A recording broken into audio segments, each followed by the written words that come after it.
You are now listening to the sounds of Milkcrates Microphones. I heard you guys when I was getting ready talking about Ab. Yeah.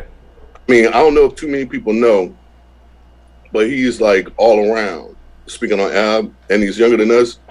But I mean, from MC, like dope MC, melodic, song structure, arrangement, composition, events, Hooks. business side, analytics. He's a numbers man, and he has been one of my staunchest supporters, even though he has his own artist, ensemble that he's promoting and campaigning.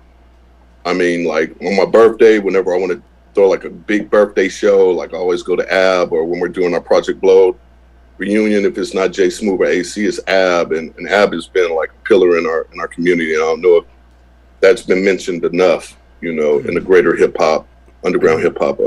He's definitely a smooth operator. Ab is the shit. Yeah, we talk about it a lot on this podcast, especially being from California and being lucky enough to hear a lot of the Southern California music. Honestly, I think hearing Abstract Rude was like what brought me into hearing a lot of the other Southern California. You listen to Ab Rude and then you kind of fall down that thing. There was a time in my life, because he's very thorough, for sure. By the way, but there was a time in my life when my mama died, almost 20 years ago, where he was making sure that I wasn't going to wallow in depression, because I normally suffer from depression, like clinical, whatever.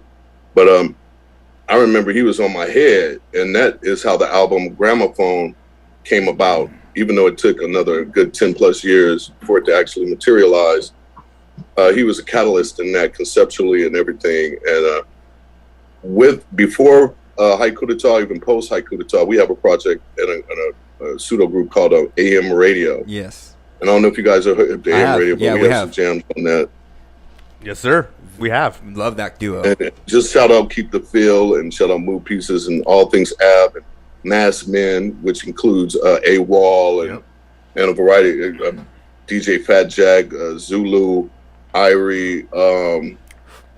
Mass Men was huge. Exhibit was part of Mass Men. Wow. That was their crew, because we had different group crews. Also, a few other cats, man, Tony touching them, but Mass Men was amazing. And through the years, we've all played a part in educating and learning from each other, man. It's amazing. Ab, one of my favorite projects. He's got a couple. I like Move Pieces. I like, but Think Tank is to me like a seminal project that was like borderline quintessential for him. And he expressed a wide range in his vocal leads on that album, and I truly appreciate it. So if you guys aren't here, check out Think Tank by Abstract Rude. Definitely.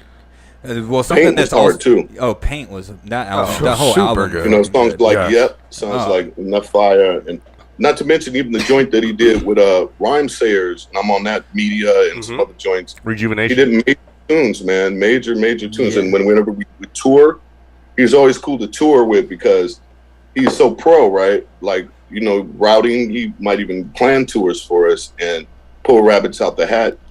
And one more salute to Ab and Roses. There's times when it's like he would teach me shit, even though he's younger. He'd be like, you want to meet the sound man before you meet the bartender. Just way pro with our shit.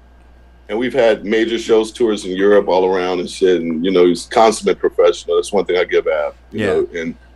And he always flows. I don't think I've ever seen his voice give out on tour or anything. And touring can be stressful, but for the most part, we've all maintained a cool, even some of the most grueling circumstances. So, and now that I'm 53, and I know Ab is pushing 50, but he's still like in his young mid 40s. It's amazing that he was like 14, 15 years old, hanging out with us in Good Life and just absorbing and being the historian that he is of our vibe.